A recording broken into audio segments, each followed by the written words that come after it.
టంగుటూరు గ్రామంలో వేంచేసి ఉన్న శ్రీ అంగళ పరమేశ్వరి అమ్మవారి దేవస్థానంలో మహాశివరాత్రి ఉత్సవాలు ఘనంగా నిర్వహిస్తున్నారు. మహాశివరాత్రి సందర్భంగా శివపార్వతుల శాంతి కళ్యాణ మహోత్సవం నిర్వహించారు.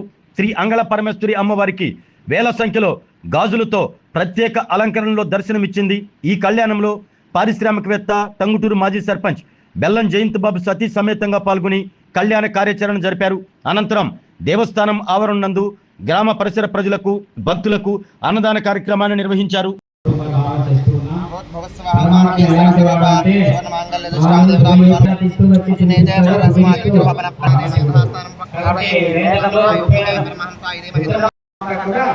ఈ టంగుటూరు మండలం అంతా గొప్ప విశేషంగా మాట్లాడుకోదగ్గ కార్యం ఎక్కడ జరుగుతుందంటే ఏం చెప్తామంతా ఎక్కడ ఇక్కడే దృష్టి లగ్నం చేస్తారు కదా.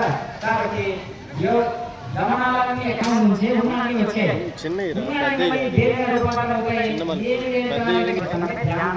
సమాధి స్థితి అంటారు. అన్ని రకాల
చెప్తున్నాడు. బ్రహ్మకర్మ సమాధినా ఏది లేదని చెప్తూ ఉన్నది. బ్రహ్మస్పర్శచే పునీతమవుతున్నది ప్రతి వస్తువు కూడా. కానీ ఆ కోణంలో మనం దర్శించినప్పుడు మాత్రమే అది బ్రహ్మస్వరూపంగా వెలుగుతూ ఉంటుంది. తమ కార్యాలను తాము నిర్వహించుకుంటూ ఉంటారు. కాబట్టి ఆ విలక్షణభరితమైనటువంటి విన్యాసాలు ఎక్కడున్నాయంటే మన కళ్ళ ముందే జరుగుతూ ఉంటాయి. కాబట్టి ఇలాంటి కళ్యాణోత్సవాలు ఎక్కడ జరుగుతున్నా మనం కాస్త సమయాన్ని హెచ్చించి అక్కడికి మనం హాజరయ్యేటట్టుగా మన సమయాన్ని అంతా కూడా కేటాయించుకోవాలి. పనులు అనేవి ఎప్పుడూ ఉంటాయి.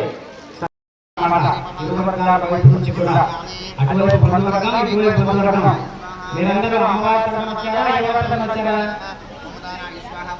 వచ్చారా? అమ్మవారి వచ్చారు.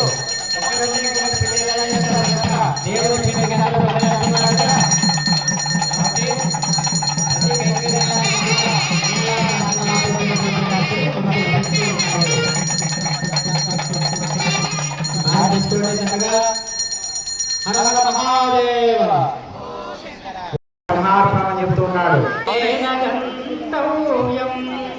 బ్రహ్మకర్మ సమాధినా ఏది లేదని చెప్తూ ఉన్నది. బ్రహ్మస్పర్శచే పునీతమవుతున్నది ప్రతి వస్తువు కూడా.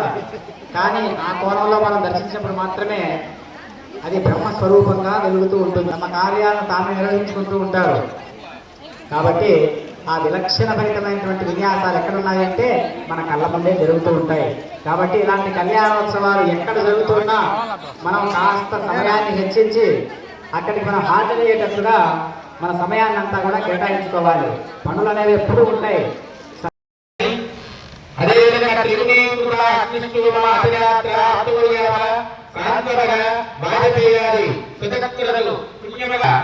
శాశ్వత శివసాయుధ్యాన్ని పొందుతారట. అందుగా అంతటి మహద్భాగ్యం కలుగుతుంది అని మనకు శాస్త్రం చెబుతూ ఉంది. అటువంటి కళ్యాణ వైభోగాన్ని భక్తులందరూ కూడా స్వామివారి కళ్యాణాన్ని చూస్తూ ఉన్నారు. అదిగో ఆ కళ్యాణ మహోత్సవానికి కళ్యాణాన్ని చేస్తూ ఉన్నారు. ఉంది ఆ కపలిగోడు అమ్మవారి చేతుల మీదుగా స్వామివారి చేతిలో పెడుతూ ఉన్నారు. విశ్వ కళ్యాణ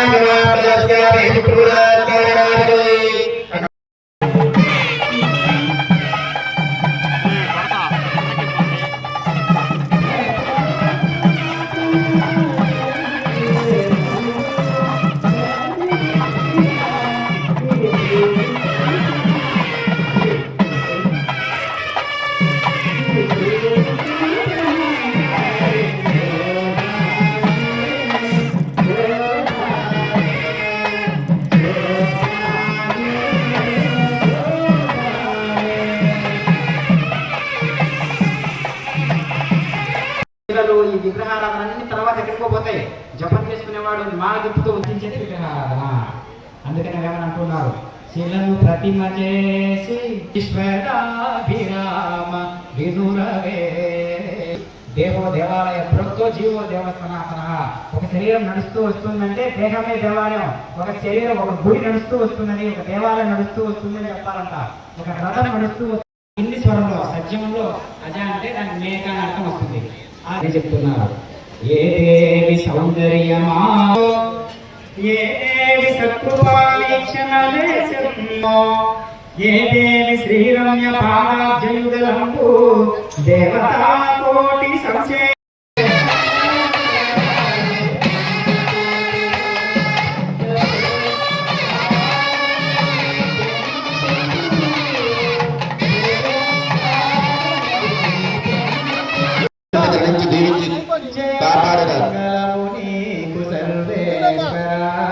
సార్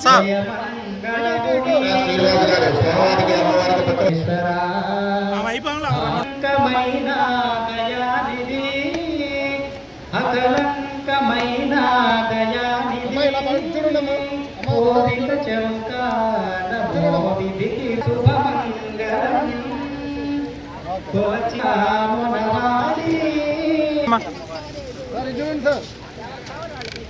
శుభమంగళం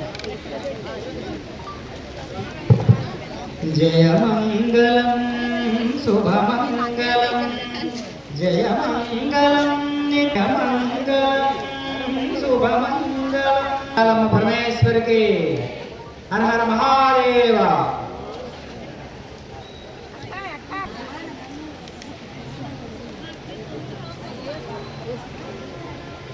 సార్ అలా పట్టుకొని చూడండి. అమ్మకి వచ్చి దగ్గర ఒకసారి.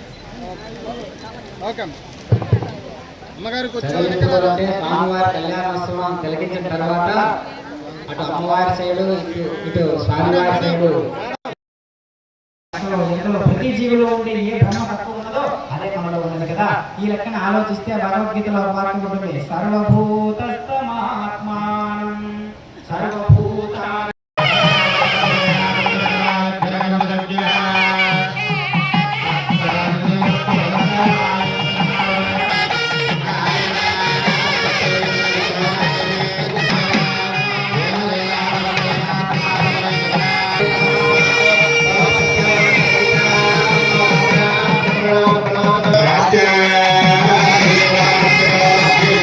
పంచబ్రహ్మ స్వరూపేభ్య దక్షిణ మనస ఉచ్చాహ సంప్రదే నమః సంప్రదే నమః సంప్రదే నమః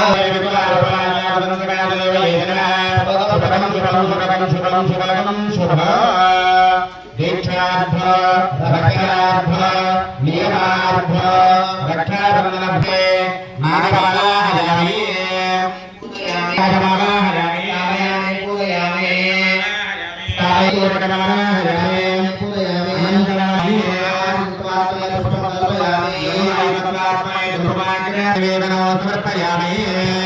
సర్వోపకారైః సంపూజయామి కరిష్యే.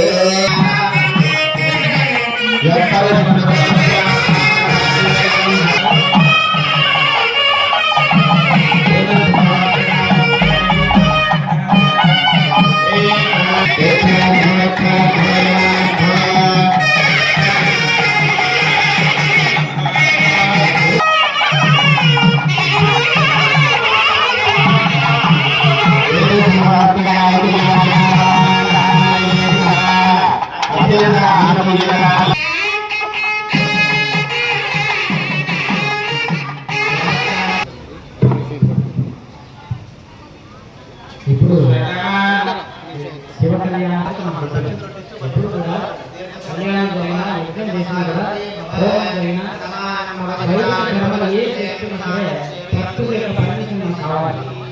ఆ పర్మిషన్ విమోక్షణ అనేటటువంటి పద్ధతి ద్వారా ఆ జలాల్లోకి ఆ జలాధిపతి అయినటువంటి వరుణ దేవుణ్ణి ఆవాహన చేస్తాం. పెళ్ళైనా సరే దేవుని పెళ్లికి అందరూ ఏంటందరూ పెళ్లి పెద్దలైనటువంటి మనమంతా ఉంటూ పార్వతీ పరమేశ్వరులు ఇప్పుడు చిన్న పిల్లలాంటి వాళ్ళన్నమాట. టీనేజ్ బాయ్స్ శాంతి కళ్యాణ క్షణ పర్యంతం వరకు కూడా మనం చేసినటువంటి కార్యక్రమాలు ఉండొచ్చు, అదేవిధంగా పాప కర్మలను ప్రాప్తించేటువంటి కార్యక్రమాలు ఉండొచ్చు. ఆ పాప కర్మలను కడుక్కోవడానికి ఇటువంటి శుద్ధి చేసుకోవడానికి అవకాశం ఉంటుంది. కాబట్టి అటువంటి శాంతి కళ్యాణ మహోత్సవం మేమే నిర్వహిస్తున్నా. మా కళ్ళ ముందు స్వామివారి సాక్షాత్ భగవశివుడు, సాక్షాత్ జగజ్జనని పార్వతీ అమ్మవారి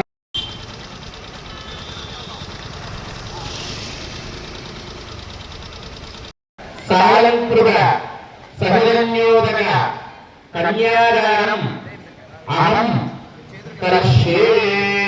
ఈ యొక్క కన్యాదాన మహోత్సవాన్ని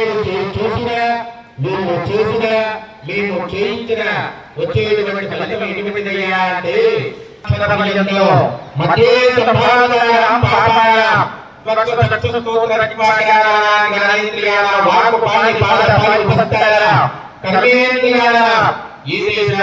మన దేహంలో ఉన్నటువంటి పంచ జ్ఞానేంద్రియాలు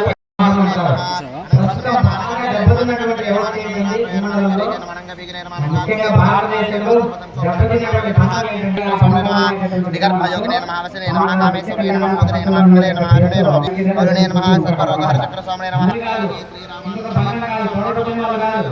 ఎదుటి వాళ్ళు కాదు, స్నేహితులు కాదు, డబ్బు కాదు, ధర్మస్థానం అంటే అదేవిధంగా అందరికంటే ముఖ్య స్థానాన్ని నిర్వహించినటువంటి వారు సాక్షిగా మహాసేంద్రియాలన్నిటి సాక్షిగా సర్వ వేదాల సాక్షిగా సర్వ గతుల సాక్షిగా అష్ట దిక్పాలకుల సాక్షిగా సూర్య చంద్రుల సాక్షిగా విశ్వంలో ఉండేటటువంటి దేవి దేవతలందరి సాక్షిగా మరుత్వ సాక్షిగా నా మహాసేంద్రియాలన్నిటి సాక్షిగా నేను కంటికి కాబట్టి నాలుగు కళ్ళు రెండుగా రెండు కళ్ళు ఒక చూపుగా ఈ సృష్టిలోనే కాబట్టి రామాయణంలో భార్య వియోగాన్ని కన్నీరు రాశాడు. అంటే ఆ బంధం చూసారా, దశరథుడు చనిపోతే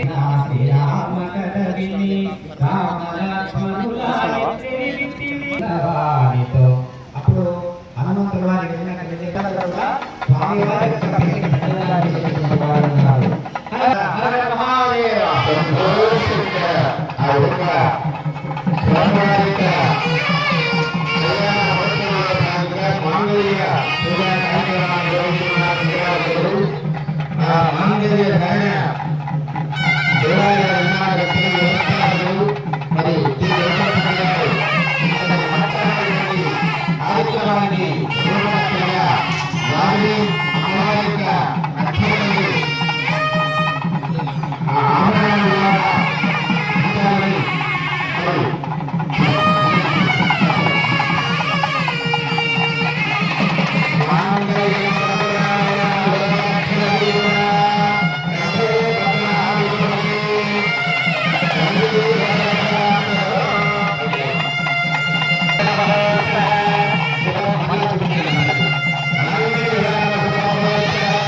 మరి కళ్యాణ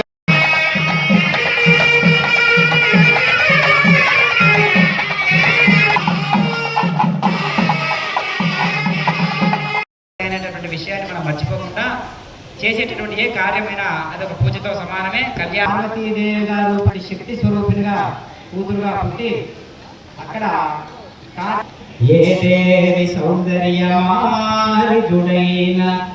అంటే మేఘానర్థం అజ అని స్వరం కొంచెం మార్చి చెప్పామనుకోండి బ్రహ్మాండ అర్థం వస్తుంది. చూసారా భాష యొక్క గొప్పతనం. అందుకని ఇలాంటి పండితుల దగ్గర మనం, ఎందుకంటే పరమాత్మ ఎలాంటి వాడంటే సూర్య చంద్రులను సైతం వెలిగించే భాసయతే సూర్య న శశాంకో న పావకః తథా సూర్యుడు 13,000 రెట్లు పెద్దవాడు. ఇట్లాంటి భూములు 13,000 కలిపితే కాబట్టి ఆ పరమాత్మ స్పృహతో మనం ఏం ఆలోచించినా కూడా నమో శివాయ పరమేశ్వరాయ నమస్తే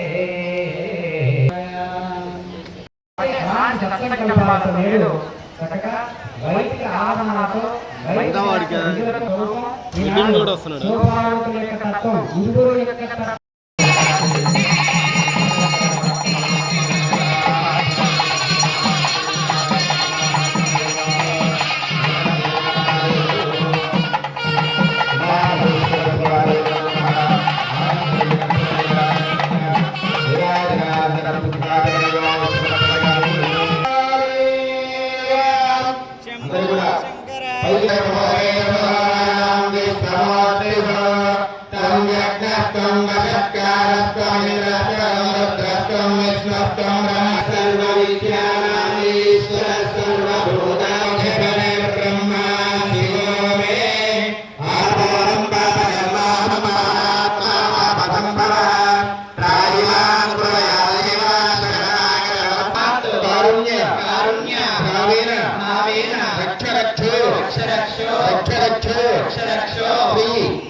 ఉమామహేశ్వర స్వామినే నమో నమః.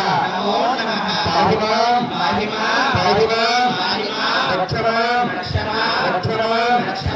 రక్షమాం ఓం పార్వతీ పరమేశ్వర మమ్ములను సర్వకాల సర్వ వ్యవస్థల యందు మీ యొక్క తేజస్సు వలె రేతస్సు వలె కాపాడుముగాక. ఓ పార్వతీ పరమేశ్వర పాహిమాం రక్షమాం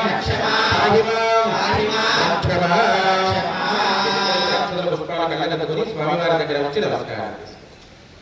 అందరూ కూడా నిదానంగా రండి. మరలా ఎవరి స్థానాల్లో వారు కూర్చోండి. వివాహం ఆడతాడు. మరి ఇద్దరి యొక్క జీవితం అక్కడే గడిచిపోతుంది అని ఈ యొక్క బ్రహ్మ విష్ణు ఏం చేశారు? మన్మథుని సృష్టించి ఆ మన్మథుడి చేత మన్మథాన్ని ప్రయోగించారు పరమశివుడి పైన.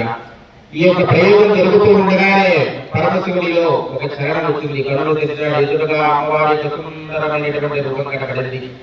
ఆ సుందరమైనటువంటి రూపాన్ని చూశాడు. మోహించాలనేటువంటి భావన ఆ పరమశివుడిలో కలిగింది.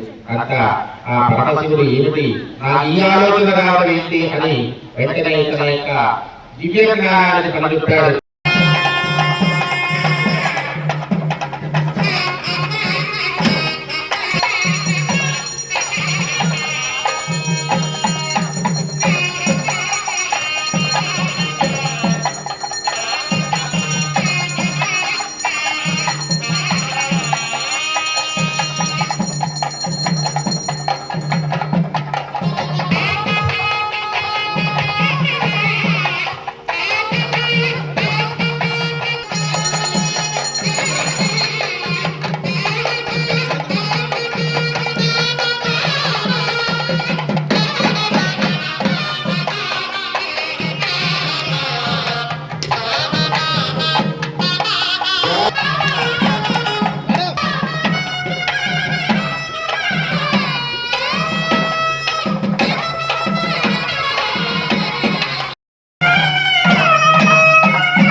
చేస్తున్నారు.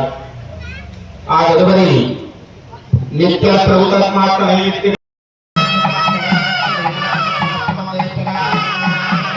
ప్రత్యేకంగా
ఉన్నటువంటి సంఘ దీక్ష